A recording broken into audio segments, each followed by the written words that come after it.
Welcome back to the Shyamcast. My name is Brett, My name is Shyam. and we're happy that you are here with us. Prabhuji, today I was hoping we could talk about attachment. Maybe just begin by talking a little bit about what is attachment. What do we mean by attachment? I think that word attachment is used a lot in religious or spiritual practices or circumstances. So, what do we mean when we use that word? And then sort of just get into a discussion of it. Maybe bring up the Bhagavad Gita a little bit. Bhagavad Gita is sort of the guidebook, you might say, when it comes to attachment and maybe becoming detached. So what are some initial thoughts you just have? You hear the word attachment. What does that mean to you? Like a strong bond, Strong bond. something that we connect emotionally, something that we like deeply a part of it, something that gives us life. Yeah, very nice. So it sort of makes it sound like, an attachment can be a good thing. Or if it's an emotional bond, would you say an attachment is a good thing? Depends upon what we are attached to. So if I'm attached to my car, and I really like my car, I saved up a lot of money, I took a while, went and bought it. I take really good care of it. I wash it all the time. I got some special things added to it, so it's like, super nice car. Is that a good attachment? Honestly, it's not. Yeah. Why would you say not? Yeah. See, Prabhu,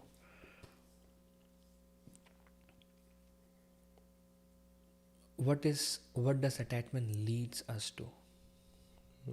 When we understand what is the repercussion, then we see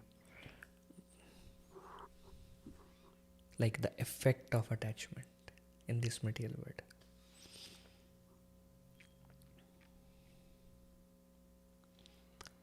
Attachment is the one that gives rise to pain and pleasure, both. It gives both of them, pain and pleasure. Like how much pain it gives is based upon how much is our attachment. Like for example, a couple break up. So that person who broke up, say the boy who broke up, he may be like, for him the life may be like the worst phase of his life, kind of. But his friends who came to know that he broke up, they will feel little sad for him. But the amount of suffering that he is going through is not the same as his friends is going through. Because depends upon how much is his attachment, how much is his friend's attachment. Sure. His friends might be a little attached to his ex-girlfriend. Yeah. They like to hang out, whatever. Maybe it was Yeah. fun when they were all together. They're sad for their friend, but yeah, so you're saying like the closer, or maybe the more attached, you can almost maybe think of it as like physically, the more attached you are to something, the more something is like attached to you. Yeah. The more pain it causes, like when and if you lose that thing. Like there is one real example of, it's a sad story, but one girl's mother, she left the body, and she was deeply affected. Like right there, she was on her knees crying, howling. And the husband, he was affected to see her pain, but he was not so much affected to see her mother passed away. Like what she was going through and what he was going through, her husband, very different. Because it just depends upon who is more attached. Stronger the bond, more the pain. And it will come because everything in this world is temporary. So Prabhuji, if it's if there's more pain that's caused eventually by how close you are attached to something, right? If when it eventually goes away, can we also say that it's the more attached you are to something, the more happiness that you derive from that thing? That happiness is also, there is no real happiness There's no real happiness. like in that attachments, Mm. in which are material by nature. Mm. Maybe a sense of I have it, or people will see what I have, see, or to show, see, this is who I am, this is what belongs to me. But in those things, there is no real attachment, real happiness. Mm. Mm. Why not? It's Why not real mainly, happiness? yeah, it's mainly in the mind, and it's a feeling that I'm very happy. Because we do feel happy sometimes, right? Yeah. Example, I have a car. I really like that car. It makes me happy. When I drive it, I'm very happy. I get complimented on my car. A lot of people say that's a nice car. Makes me feel good, right? Yeah, but then if somebody says that's a nice car, so where is the happiness? At what state?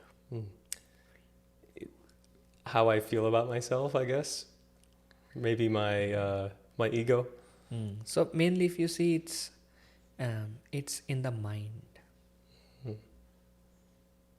Many times, the happiness we derive is in the thought only. Sometimes we dream, and we dream that I have this thing with me, and I'm so happy with it. And then you experience the same amount of pleasure as if you actually have something. You go through the same emotions in that dream also. So it is said that the happiness is more in the mind. Yeah, and that makes sense. And happiness is, there is some happiness, for sure. It is temporary by nature, but the amount of pain it brings is way more. So happiness is temporary when we're talking about being attached to things.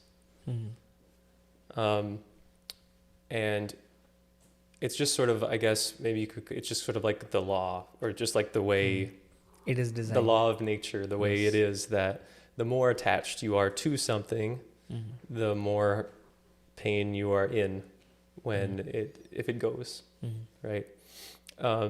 One way that I was thinking about attachment recently was as it's kind of how we identify ourselves, the things that we're attached to.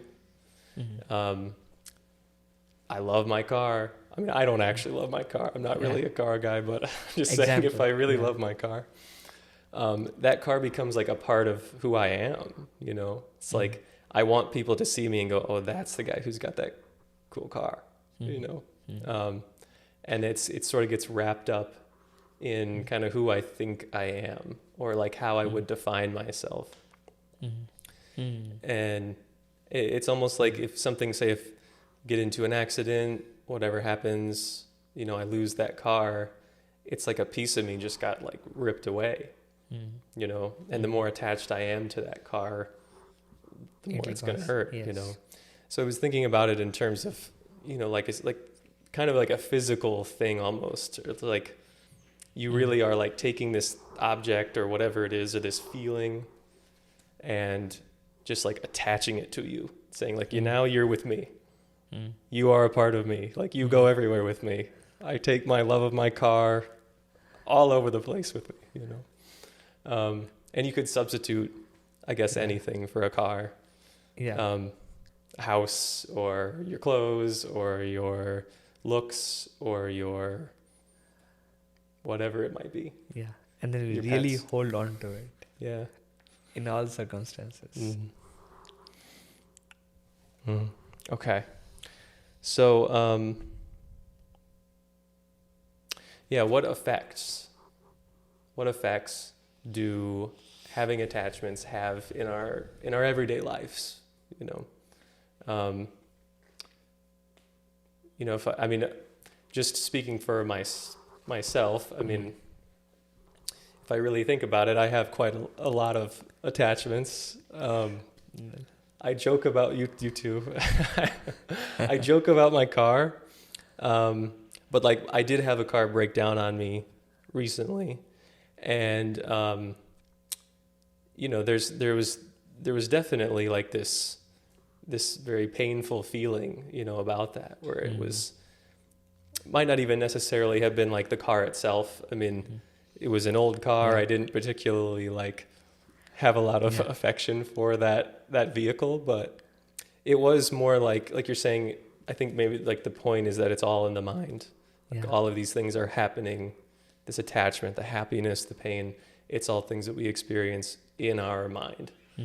And sort of the distress that I was feeling at that time was more like, oh, what am I going to do? How am I going to get to work? How am I going to go anywhere? And so it was more of like, I started thinking about like my life in a broader sense. And I was like, this vehicle is not just this car. Like, it is a means of getting places. I have to get places. So, I mean, I'm attached to making money so I can live in an apartment. So anyway, I don't know where I'm going with that thought exactly, but where does attachment leads to? Where does it lead to? What is the effect? Reminds me one verse, since we have Bhagavad Gita, I think. Yes, we do. We should read one verse. Definitely. To respect the Gita. There's a lot about attachment in Bhagavad Gita. So there is something in second chapter that Krishna speaks about steady mind. Do you want to just mention briefly, like, the quickest synopsis of Bhagavad Gita? So what is this book we're reading from? Yeah, so it's a conversation between, the word Bhagavat means divine and Gita means song. So it literally means the song of the divine. It was spoken 5,000 years back by Krishna, whom we consider as divine in our tradition, to Arjuna on a battlefield. And it's a book of life. It's said as a manual for living entities. Like, it speaks about, it is said that there is no topic that Bhagavad Gita does not speak about.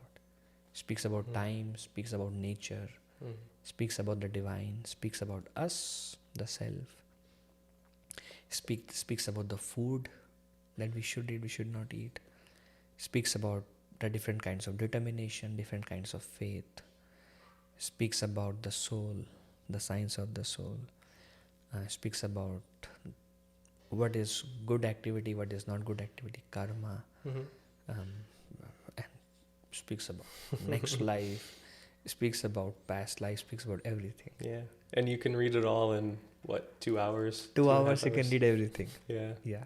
And it really opens up so many thoughts. Thank you. So, okay.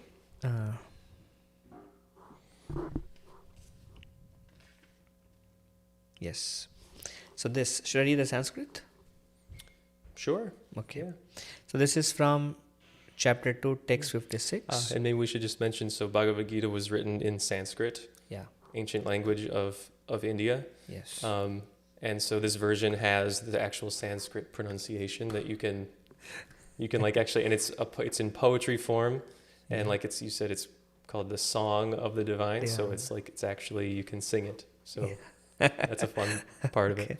So it goes like this: Dukheshu anudigna manaha, sukheshu vigata spriha, vitaraga bhaya krodha stita dhir muniruchyate. Okay, so whose mind is considered steady? Krishna speaking. He says, one who is not disturbed in mind even amidst the miseries, or elated when there is happiness, and who is free from attachment, fear and anger, is called a sage of steady mind.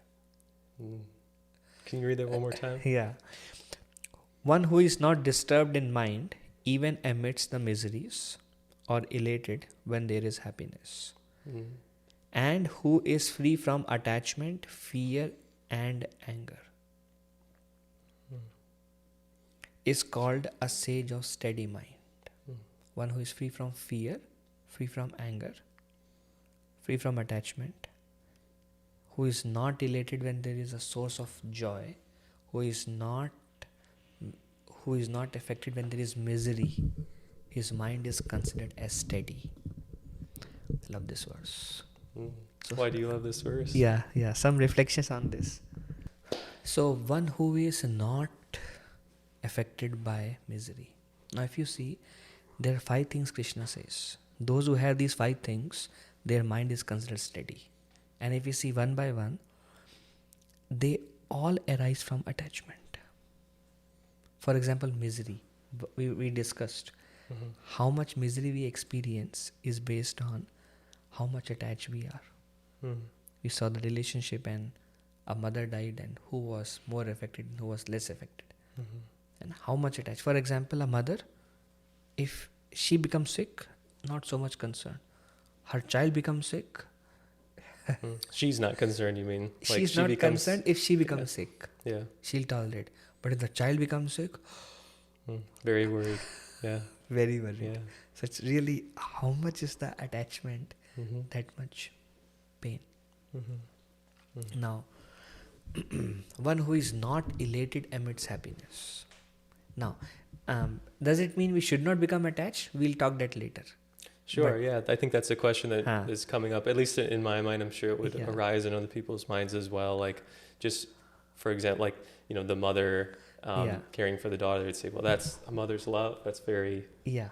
It's sort of like the juice of life almost, So, but yeah, we can talk about... We'll bring this point later. Yeah, bring that back. Hai For sure. Okay.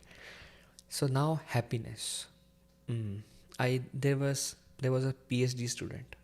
I asked him, what is your research on? He said, to create sound waves on a surface of a material. To create sound waves on a surface of a material. So I asked one friend, he was also sitting there. I said, he created a device that can produce sound wave that can float on a surface of material. How much happy will you be? He said. But for him who is doing a research, it's life is successful. If after 8 years he could create that.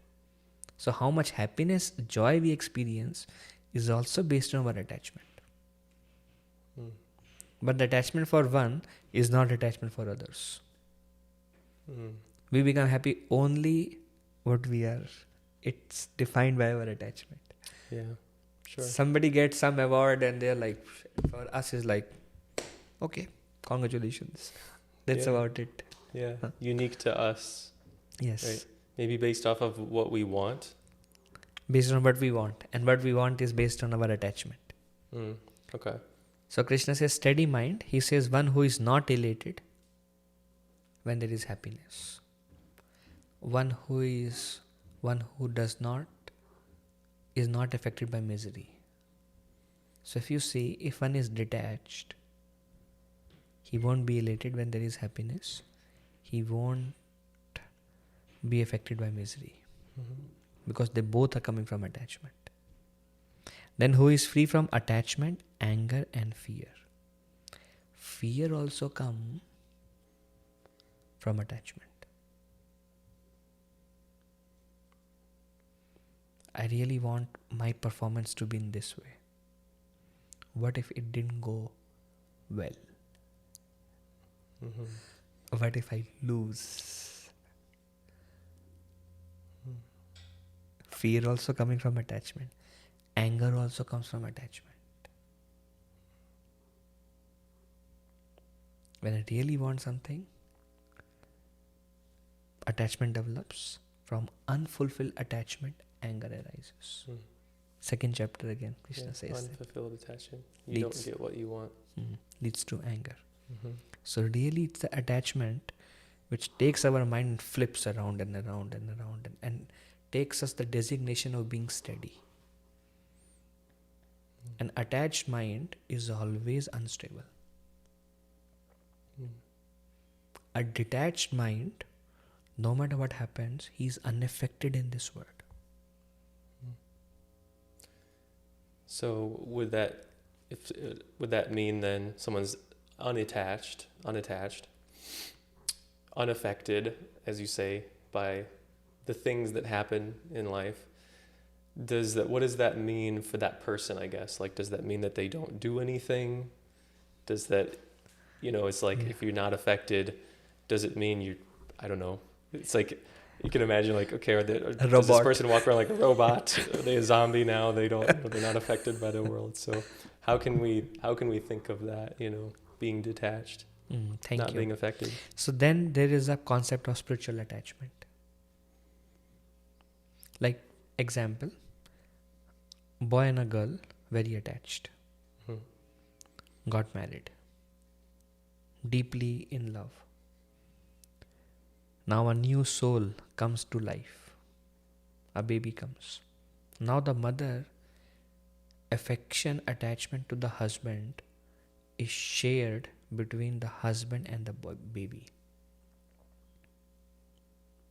So when the attachment is shared, the attachment to something which was earlier is not so much. And if you see in our life also, when we break one attachment, we actually become miserable. But then when we get a new car, now the old attachment does not affect us. For example, when there is a breakup, there is a lot of suffering. But when there is a new partner, then I'm okay. So we are always trying to get attached to something.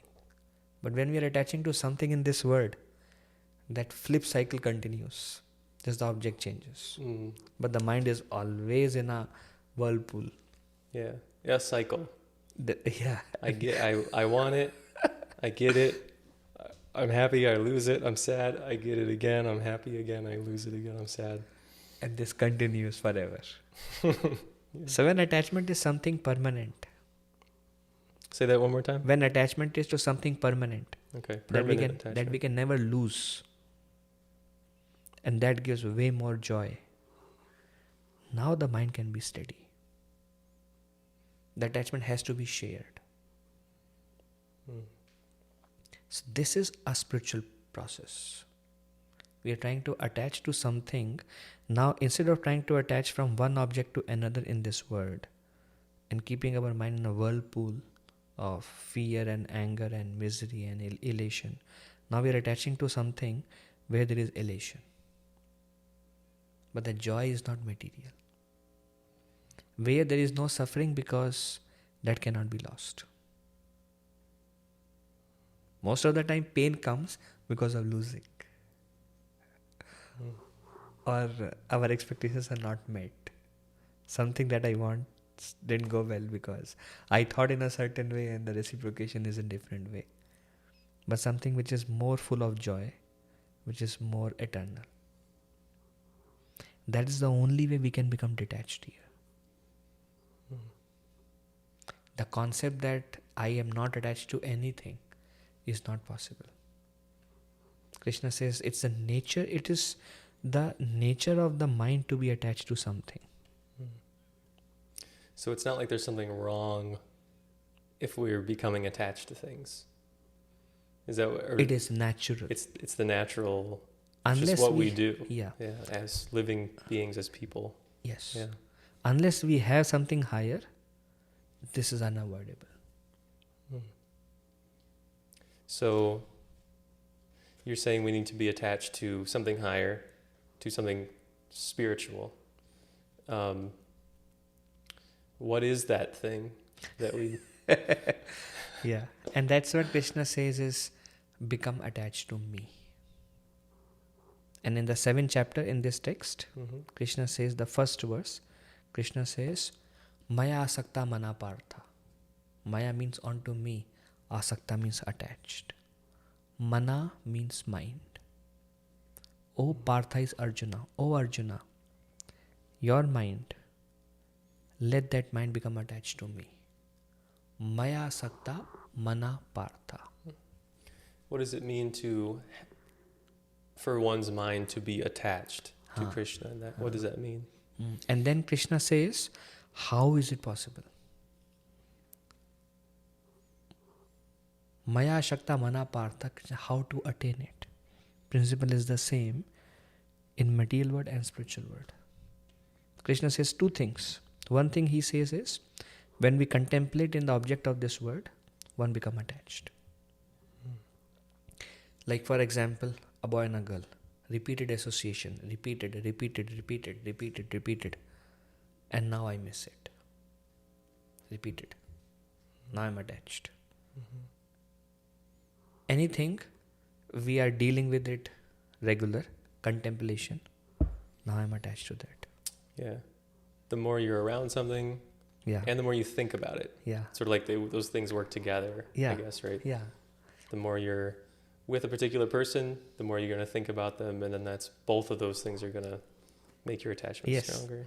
Even for PhD student that I was mentioning, his research is making a sound wave that can float on a material. Now he's thinking about it, how to do it. Now he is working day and night on how to do it. But somebody who is not thinking, like for example, we are not thinking how to make a sound wave float on that material. So whether it's there or not there. I could take it or leave it. But we are attached to something else. Yeah. I mean, it just what we are contemplating on. So Krishna says, Maya Sakta Mana Partha, Yoga Yunjan Dhananjaya. By the process of yoga, you become attached to me. And what is this yoga? Then Krishna says, last verse of 6th chapter. Mat gatinta atmana. One who remembers me. He is a yogi. And remembering him means contemplation. We are investing in a relationship. Just like in the relationship here, it's natural for us to invest. Between any people, it's natural to... Yeah. And that leads to attachment. But attachment to eternal, divine, it may not be natural. But then if we invest, that is called yoga. Yoga means to connect. Why is it not natural to want to connect to the divine? Especially if it's divine. It's, as we're talking about, it's like, okay, this is the thing that can take us out of, say, this cycle of getting attached and feeling a bunch of pain and elation and sort of the roller coaster of life. So why is it an unnatural thing? Yeah, it's because of the cause is also our attachment to this word. Our attachment to this word, example, if I'm in a new relationship, I don't care about millions of other opportunities. It is said that, for example, it is said that we are always attached to one person. There may be 8 billion people, but one. That one is break up, another one comes. Break, another one comes. And when we are in one, and if the mind is absorbed there, other things don't affect us. Because we are getting some juice from that. So likewise, now that's just one example. Now because we are attached to this word, so now that it's not so important to me. Because that one is many for us and we are consumed. Krishna says those who are attached to opulence and enjoyment in this world, determination towards me does not take place. Because now we are not open. Now we are set in our lives. So that's basically saying if we're focused, our mind is focused on, say, achieving things in the world or acquiring things or on keeping the things that we already have or not losing the things we already have. If it's focused on any of that stuff, and I guess you could say that material stuff, we can't focus on the spiritual side. Yes. And then if we lose something, there is misery. Mm-hmm. But then there is a conditioning, only that thing can replace it. Now I'm trying to find a substitute for those things. And we are trying to keep up to this material world attachments. Keep up, because there is a conditioning. This is what I need. This is what will make me happy.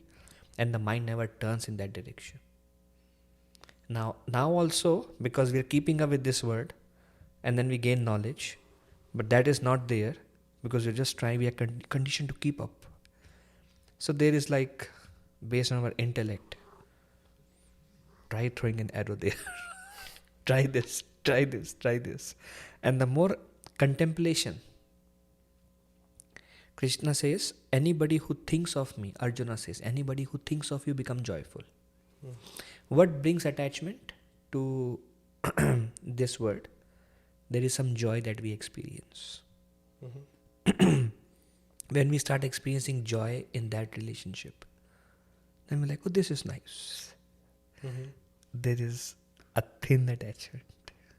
And it thickens and thickens and thickens. And when this juice is way more than this, not becoming attached to this is natural.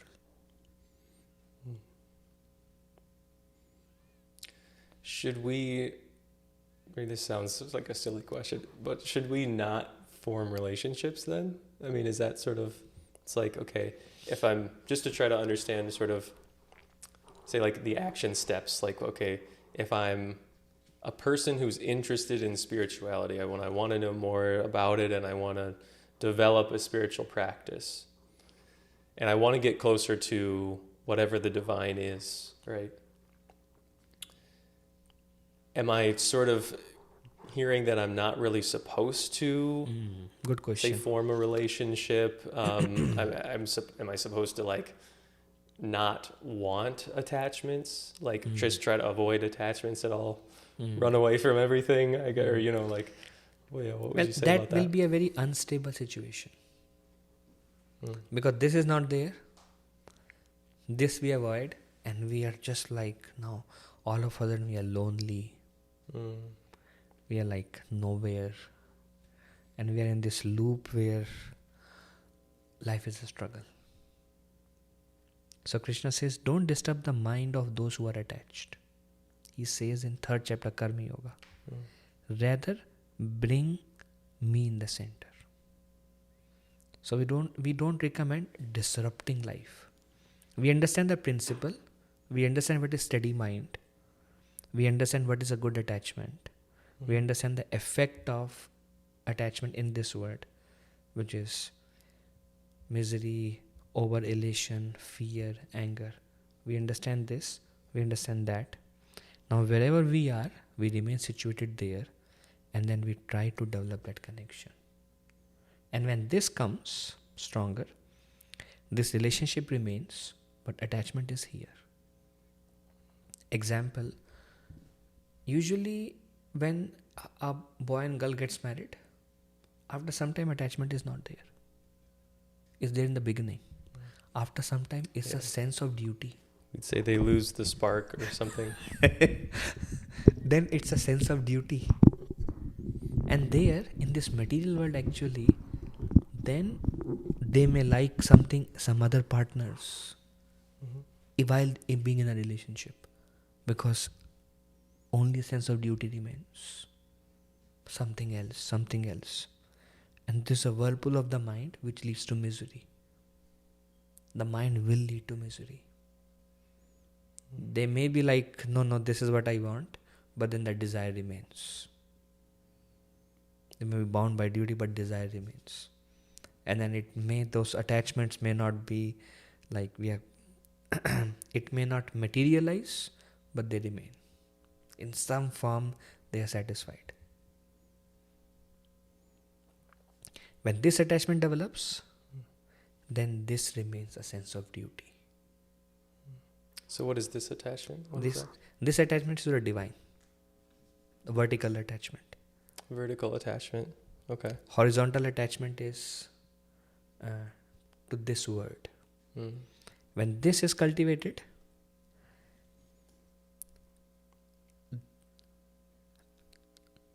this becomes actually more joyful. Mm. This becomes service oriented.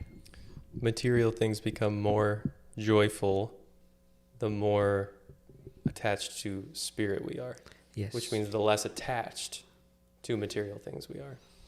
So Yes. you're saying being unattached to material things and finding a replacement attachment that is better makes those very same material things better and more enjoyable than they even were before. Way more. Because in the beginning, because of attachment, it is based on self-centered. What can you do for me? This is what I want from you. But later on, it becomes selfless. What can I do for you? The other person is also, what can I do for you? And in both the cases, the relationship is not self-centric. It becomes based on service-oriented. Because all the qualities they develop and that joy is somewhere else. And this is more like giving rather than trying to suck something. Like giving. So this become more healthier, natural.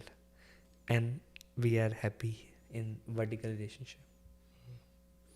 Do you mind if I give an example? Yes, please. From my own life? Yes. I was just thinking about, maybe I'll actually read a verse as well. I hope this doesn't, I don't want this to sound like I'm like trying to brag or something. I definitely don't have much any realization. And this was a little while ago, but it was a spiritual practice that helped me to really improve a life situation that I was in. So this is also from 2nd chapter of Bhagavad Gita. Krishna says, "Perform your duty equipoised, O Arjuna, abandoning all attachment to success or failure. Such equanimity is called yoga." And I found that verse, I sort of went to that verse last night. I was thinking about a situation where I was at my old job. I know last time we were on this podcast, I talked a little bit about my history, my old job that I had. And it was a stressful job relatively, I suppose. And it grew over time. And so you can almost, I guess, think of like my attachment kind of grew over time. Like my attachment to this position that I was in, to money that I was making. Everything was sort of getting bigger. So like the goals are getting bigger. We are now going to hire more people at this job. We want to expand this company. We want to buy this, buy that. And I was starting to feel more and more stressed, more and more, I guess kind of in pain, I guess. Things were becoming a bigger deal. Everything was like becoming a bigger deal. Sort of like the stakes to everything were higher. And, I suppose I was becoming like more and more attached to things. And specifically like, to reference this Bhagavad Gita verse, I was becoming really attached to the success or the failure of like everything, I would have, all the, like a big list of tasks and things I had to get done. And I might have like, okay, these are like the 7 most important things that I need to try to do today or this week or, whatever, within a certain time frame. It might be like a simple thing. Oh, I need to just go and do this thing. It might be, I have to research this thing and learn how to do something. It might be like I have to have a difficult conversation with someone.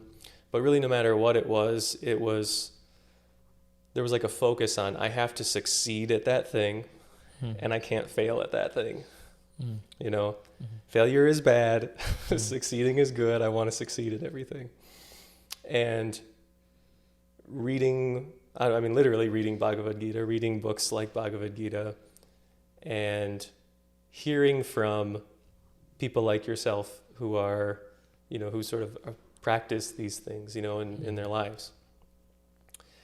I sort of started to try to back off from having that attitude towards things. Like, oh, I need this to go a certain way. I thought, well, like, what if I can just let go of the result of whatever it is I'm doing? Because Krishna says in this verse, and he emphasizes it in Bhagavad Gita, whatever your duty is, whatever your responsibility is in life, you should do that thing. I think at one point he actually says, don't be attached to not doing your duty. So, it's, I guess the way I think of it anyway, I mean, we're all born in a particular situation in life. We have a particular set of parents and family members. We develop certain friends, we have our personalities, we have our likes and dislikes and our skills, and those things lead into things like our career and our friendship circles and our, what we do with our time. Sorry,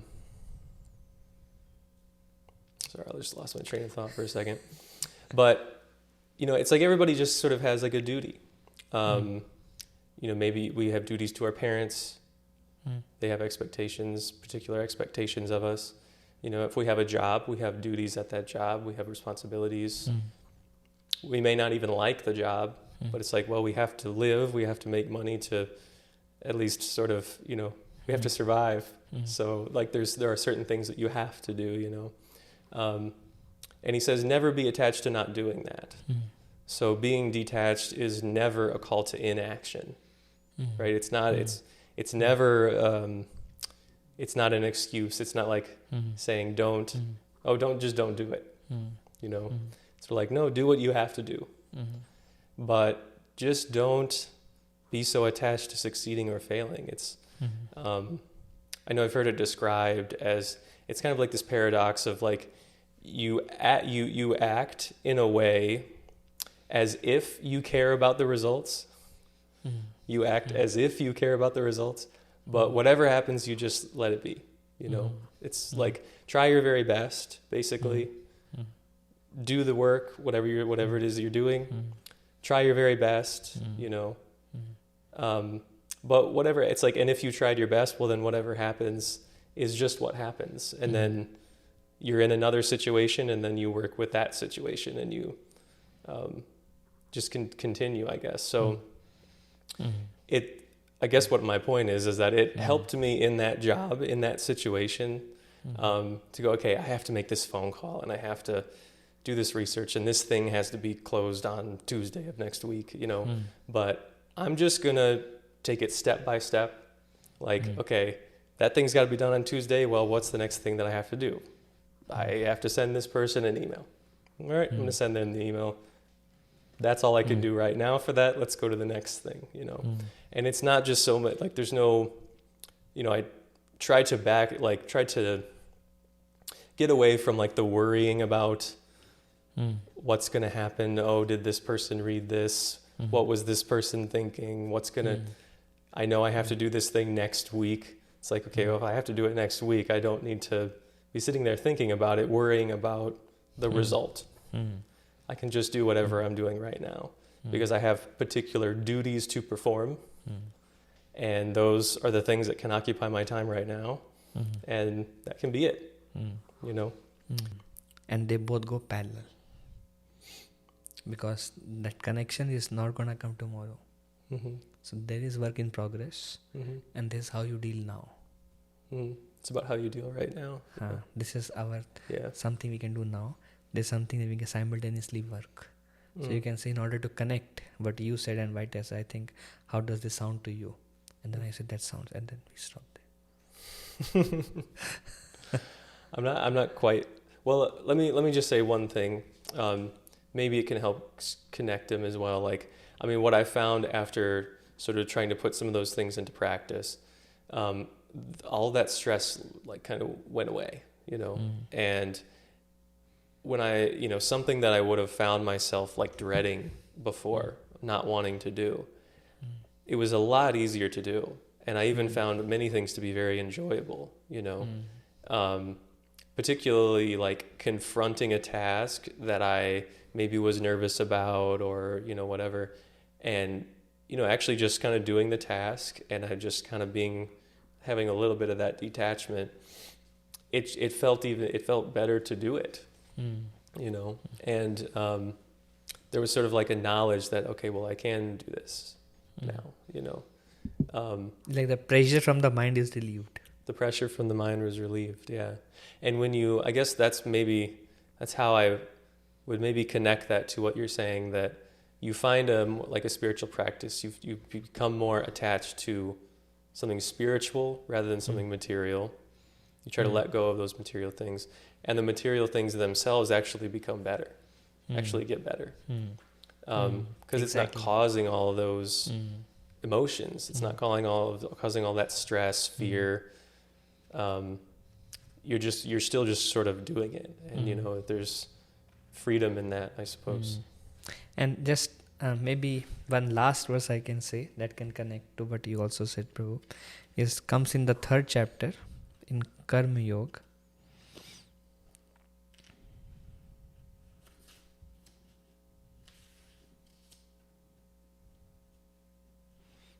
This is 3rd chapter, verse number 9. Krishna says, work done for the pleasure of the divine has to be performed. Otherwise, work causes bondage in this material world. Therefore, O son of Kunti, perform your prescribed duties for his satisfaction, and in that way, you will always remain free from bondage. And this is like bondage, like emotions and this. So Krishna says, we are doing it for my pleasure. We are always trying to please somebody. And to impress somebody or to get results from somewhere, always. Krishna says, when it is done for me, then I am pleased. Then if your goal is that, and I am pleased, then here it doesn't really matter. Yeah. So maybe in the future we can talk about then what does it mean to do something for the divine, like he says, it's like, if he says do it for me or do it for, do it for the divine purpose, maybe we can get into what does that mean, Yeah. How does one do that? Yeah. One of the future discussion. Yeah, very good.